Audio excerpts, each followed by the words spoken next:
दोस्तों, निर्जला एकादशी के दिन चुपचाप गाय को खिला दें। यह एक छोटी सी चीज, उससे पहले दोस्तों जान लेते हैं। निर्जला एकादशी के बारे में हर महीने एकादशी का पर्व आता है, लेकिन ज्येष्ठ महीने में आने वाली निर्जला एकादशी सबसे ज्यादा महत्वपूर्ण होती है। आइए जानते हैं, साल 2024 में निर्जला एकादशी कब है दोस्तों? निर्जला एकादशी तिथि भगवान विष्णु को समर्पित है। माना जाता है इस दिन भगवान विष्णु का व्रत करने से और उनकी पूजा करने से सभी पाप का नाश हो जाता है और मोक्ष की प्राप्ति होती है। ज्येष्ठ का महीना 24 मई 2024 से शुरू हो गया है। ज्येष्ठ माह के कृष्ण पक्ष की निर्जला एकादशी और शुक्ल पक्ष की निर्जला एकादशी दोनों ही बहुत महत्वपूर्ण मानी जाती है। ज्येष्ठ माह में गर्मी चरम पर होती है और एकादशी में 24 घंटे व्रत किया जाता है, जो बहुत कठिन होता है। आइए जानते हैं, इस साल निर्जला एकादशी 2024 की डेट, पूजा मुहूर्त और क्यों किया जाता है।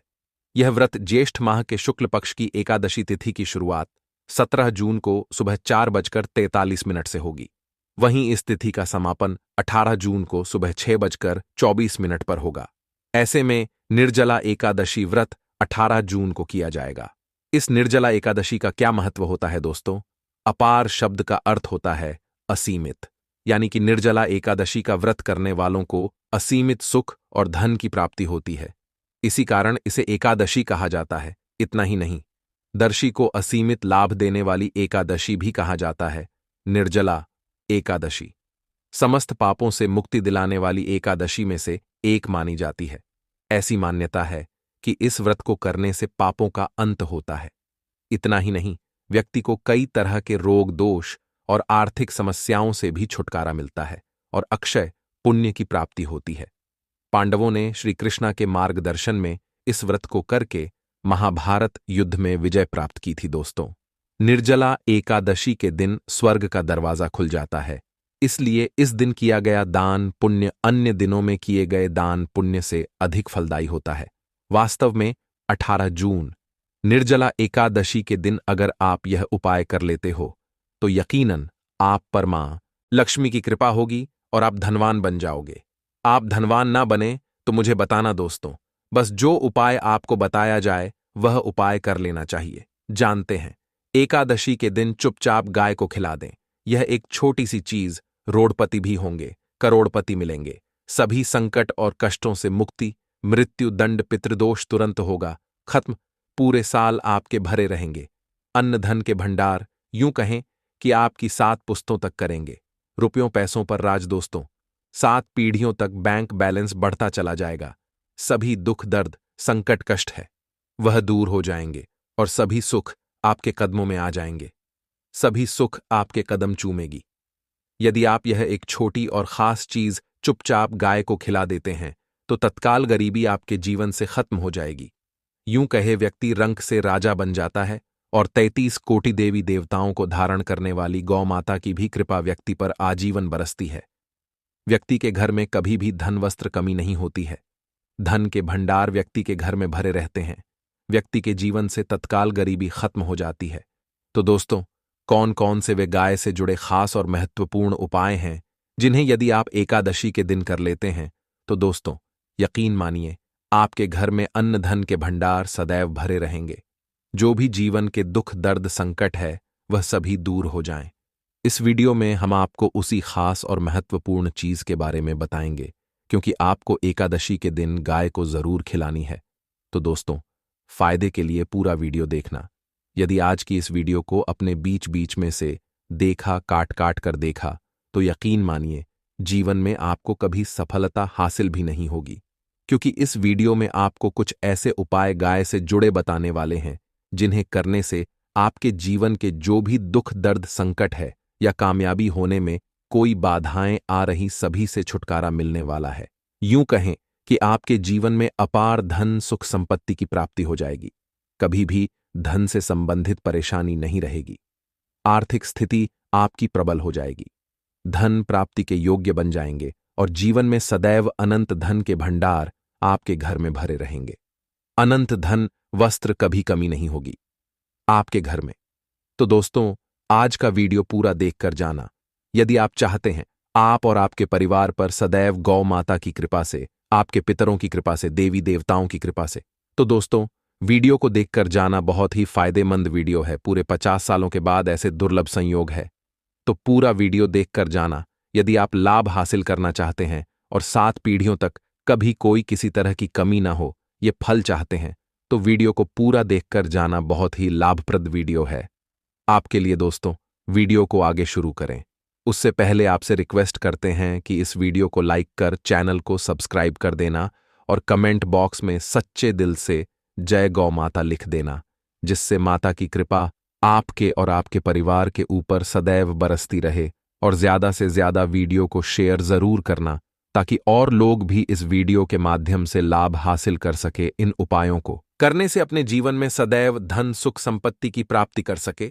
तो शेयर करना ना भूले इस वीडियो को, जिससे और लोगों का भी भला हो। आपको बता दें, इस दिन तीर्थ स्नान करना बहुत ही फलदायी माना गया है। यदि कहीं तीर्थ स्थान पर पवित्र नदी में स्नान करना संभव ना हो, तो आप क्या करें, घर पर ही नहाने वाले पानी में गंगाजल की कुछ बूंदें डालकर स्नान करने। और साथ ही साथ यदि आप स्नान आदि से निवृत्त हो जाएं, सर्वप्रथम तो अपने घर के पूजा स्थान को साफ कर वहां पूजा पाठ करें। और पितरों के निमित्त तर्पण पिंड तो आपसे बने अन्य धन वस्त्र दान जरूर करें।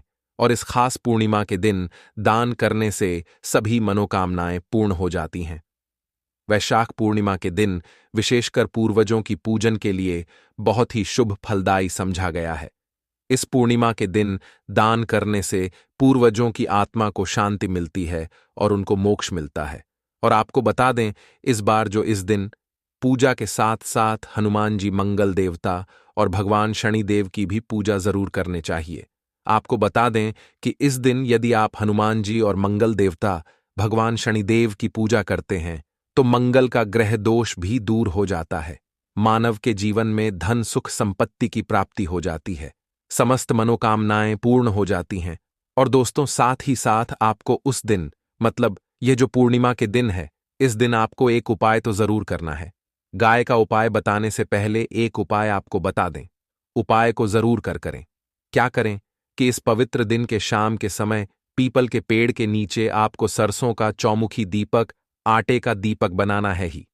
उसमें आपको कलावे की बात लगाकर सरसों के तेल का दीपक जला देना है और बीच में 2 साबुत फूल वाले लौंग भी डाल दें।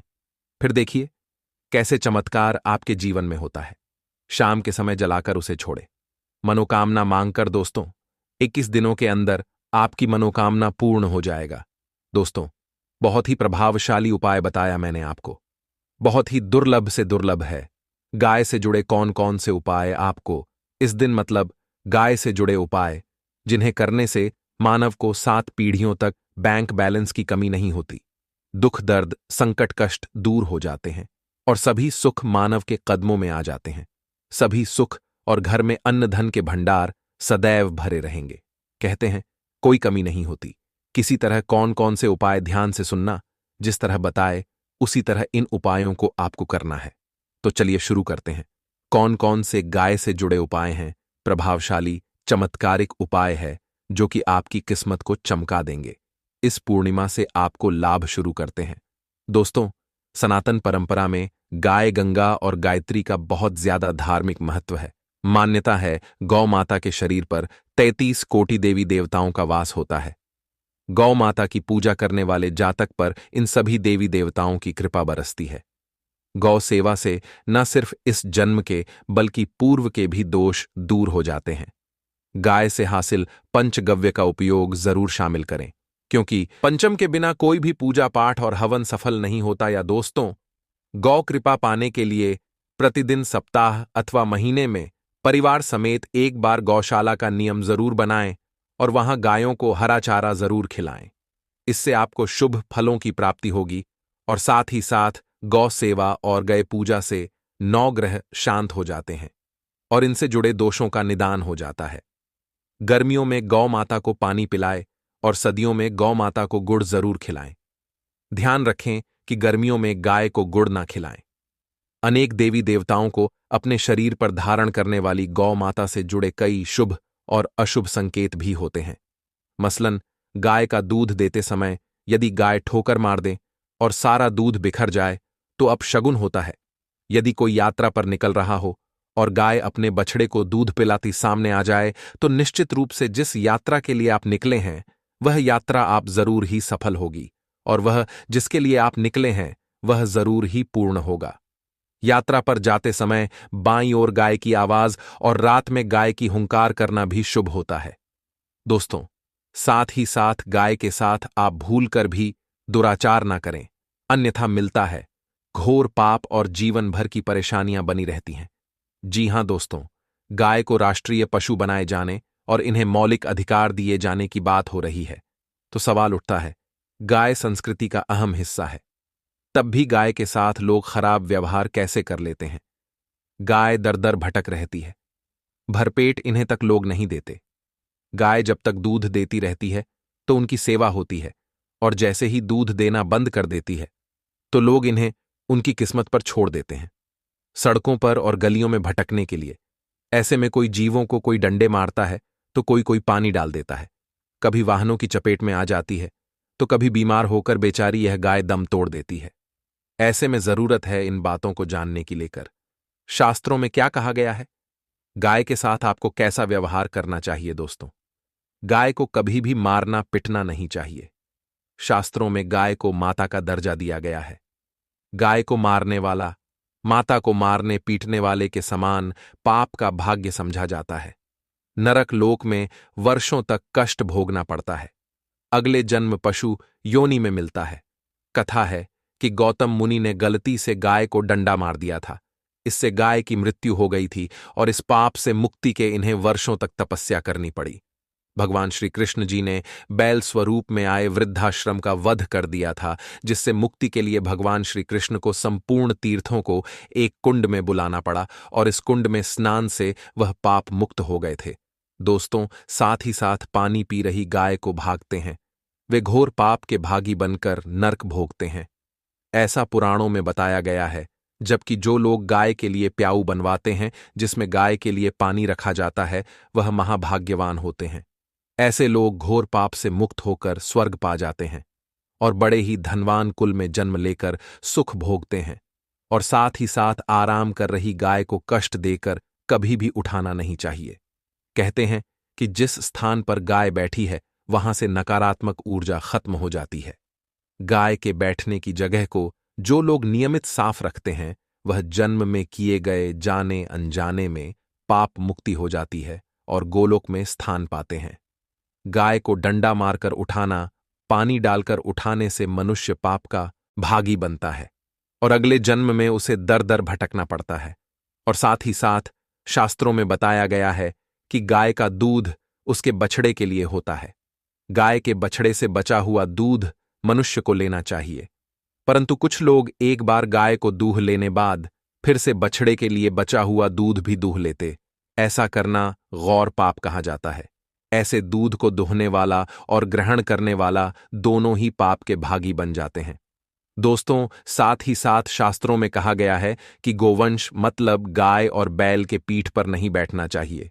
इनकी पीठ पर बैठने से महापाप लगता है। ऐसे लोगों को नरक की यातना भोगनी पड़ती है। एकमात्र देव के अंश के उत्पन्न नंदी ही गोवंश है, जिस पर स्वयं महादेव और महादेवी करती हैं, क्योंकि नंदी ने स्वयं अपनी इच्छा से महादेवी की सवारी बनना स्वीकार किया था। और साथ ही साथ शास्त्रों में गाय के दान को बहुत ही महत्व दिया गया है, परंतु ऐसी गाय का दान कभी नहीं करना चाहिए जो बूढ़े और बीमार हो। कठोपनिषद में मुनि की कथा भी इस संदर्भ में है कि जिस मुनि के पिता द्वारा बूढ़ी गाय को दान करने पर आपत्ति जताई थी। दूध देने वाली और बछड़े सहित जो लोग गाय दान करते हैं वह महान पुण्य को हासिल करके स्वर्ग में स्थान पाते हैं। दोस्तों, साथ ही साथ सूर्य चंद्र मंगल शुक्र की युक्ति राहु से हो तो पितृदोष होता है। यह भी मान्यता है कि सूर्य का संबंध पिता से एवं मंगल का संबंध होने के कारण सूर्य यदि शनि राहु या केतु के साथ स्थित हो या दृष्टि संबंधी हो तथा मंगल की युति राहु या केतु से हो तो पितृदोष होता है। इस दोष से जीवन संघर्षमय बन जाता है। यदि पितृदोष हो तो गाय को प्रतिदिन या किसी भी पूर्णिमा दिन या किसी भी खास दिन पर रोटी गुड़ चारा खिलाने से पितृदोष खत्म हो जाता है। साथ ही साथ गाय की पीठ पर जो कूबड़ बना होता है वह बृहस्पति गुरु है। अतः जन्मपत्री में यदि बृहस्पति अपनी नीच राशि मकर में हो या अशुभ शिवलिंग में जा रहे हो और सामने से गौ माता आती हुई दिखाई दे तो गौ माता को अपनी दाहिनी ओर जाने देना चाहिए। आपकी यात्रा जरूर ही सफल होगी और जिस घर में गाय होती है उसमें दोष स्वतः ही खत्म हो जाता है। और साथ ही साथ आपको बता दें कि गाय के लिए आप भी रोटी बनाएं, प्रतिदिन ताज़ी रोटी ही बनाएं। गाय को अगर आपने रोटी बनाई है तो कोशिश करें कि उस रोटी को आप तुरंत ही गाय को दे दें। अगर आप उस रोटी को रख देंगे और उस रोटी को अगले दिन दे देंगे तो वह रोटी बासी मानी जाएगी। गाय को कभी भी बासी रोटी ना दें, इससे घर में नकारात्मक ऊर्जा वास करती है और जो भी काम आपके बनने वाले होंगे वह काम भी आपके नहीं बनेंगे। इससे आपके घर में हमेशा दर्द देवता का वास रहेगा और आप जिस भी काम उस काम में आपको हमेशा असफलता ही हाथ लगेगी। इसीलिए कोशिश करें गाय को रोजाना ताज़ी रोटी बनाकर खिलाएं और रोटी को बिल्कुल ना रखें। बासी रोटी गाय को ना दें और साथ ही साथ सड़ी गली चीजें गाय को नहीं खिलानी चाहिए। घर में कोई फल है, कोई सब्जी है, सड़ जाए तो लोग क्या करते हैं, गाय को देते हैं। नहीं, ऐसा नहीं करना चाहिए। साथ ही साथ इस खास पवित्र दिन पर आटे की 5 लोइयां बनाकर उनके ऊपर हल्दी लगाइए। इसके बाद गाय को खिलाएं। हर एक लोई को खिलाते समय गाय के सींग पर आप हाथ फेरें, पीठ पर हाथ फेरें, मस्तक पर हाथ फेरें। माता गाय की अब चरणों का स्पर्श करें। दोस्तों, ऐसा करने से आपके समस्त काम बनने लगेंगे। जो दुख का समय चल रहा है वह भी खत्म होगा। आपके जीवन में खुशियां ही खुशियां होंगी। और एक बार पूर्णिमा पर आप 11 बार गाय की परिक्रमा भी कर लें तो आपके समस्त काम होंगे। और पूर्णिमा पर साथ ही साथ आप गाय को जब भी रोटी दे, रोटी पर या तो आप थोड़ी हल्दी लगा लें या थोड़ा गुड़ रख लें। दोस्तों, गाय को कभी भी सूखी रोटी ना खिलाएं। सूखी का मतलब गाय को जो भी रोटी खिलाए उस पर कुछ ना कुछ रखकर खिलाएं। हल्दी ले, गुड़ रख ले, मिश्री घी या जो भी रख ले, मतलब खाली नहीं खिलानी है। इतना करने मात्र से आपके जीवन के सभी दुख दर्द नहीं आएगा।